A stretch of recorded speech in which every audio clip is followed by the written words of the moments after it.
me at Maisaka Junior High School, where I've been teaching English for the last year. It's my last day here and school is very quiet and empty, and looking back, it's been a very interesting experience, and we'll see where I'm going next.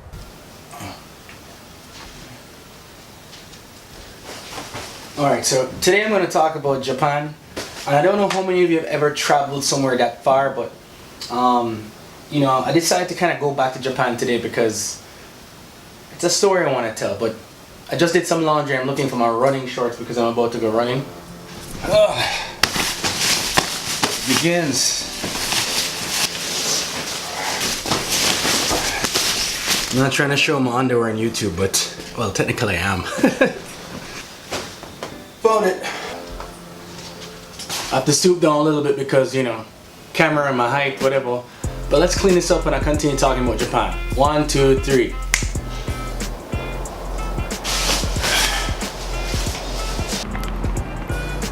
Behind me is a small town of Maisaka.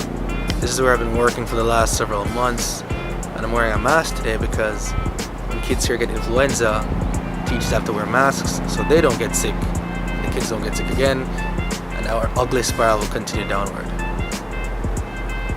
Alright, in yesterday's video I ended the video basically saying, you know, I'm going to talk about something involving Japan.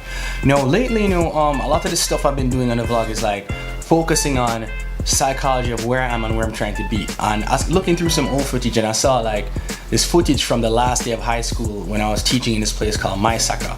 And it just reminded me of like, yo, that was a period of time I felt so alone for so many reasons, and kind of want to get into that. No, I'm not wearing these glasses. My mom gave me these actually, and I think it's bright outside, so I'm not wearing them when I'm running. But actually, let me change into my running clothes. Alright, so basically when I was in Japan, there are many things I want to talk about involving Japan as well.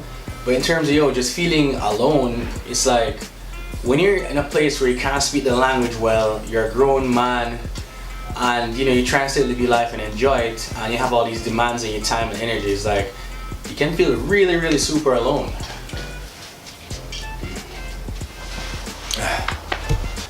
Going to Japan was basically one of the scariest things I've ever done because, you know, I'm 26 years old. It's the furthest I've been away from anything. You know, I've lived in the US, but you don't know the language, you don't know the culture, you don't know anything that's going to happen to you.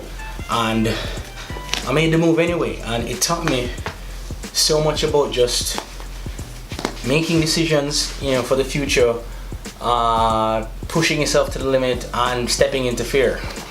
Alright, so let's go back to Japan. Basically, I'm gonna, you know, show you some of the footage I found, and you'll see where I was mentally in that space. You know, like it's my final year there. I was actually even considering, like, am I gonna go to Tokyo? Am I gonna stay? Am I gonna keep teaching?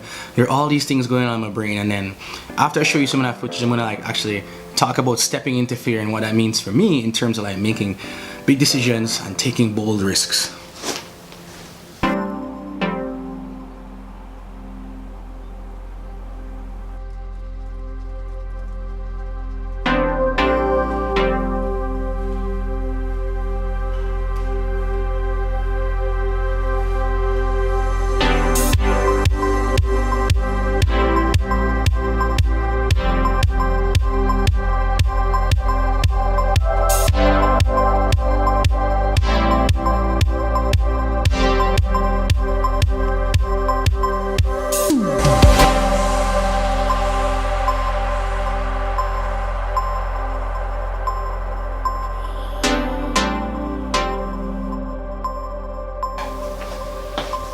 Alright, I know a lot of the vlogs have been, you know, in this library area where I've been just kind of communicating because I really just want to talk to you guys.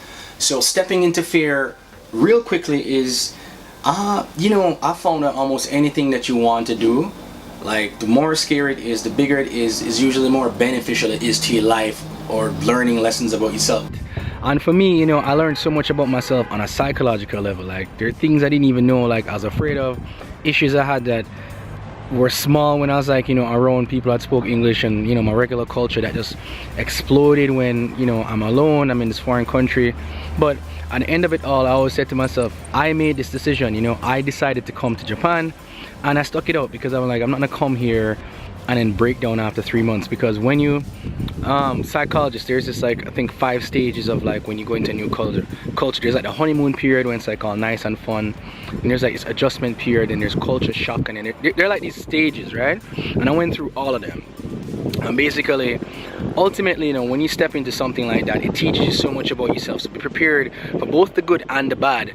And you know, when I was alone in Japan, I mean, I was just like, man, I put myself here.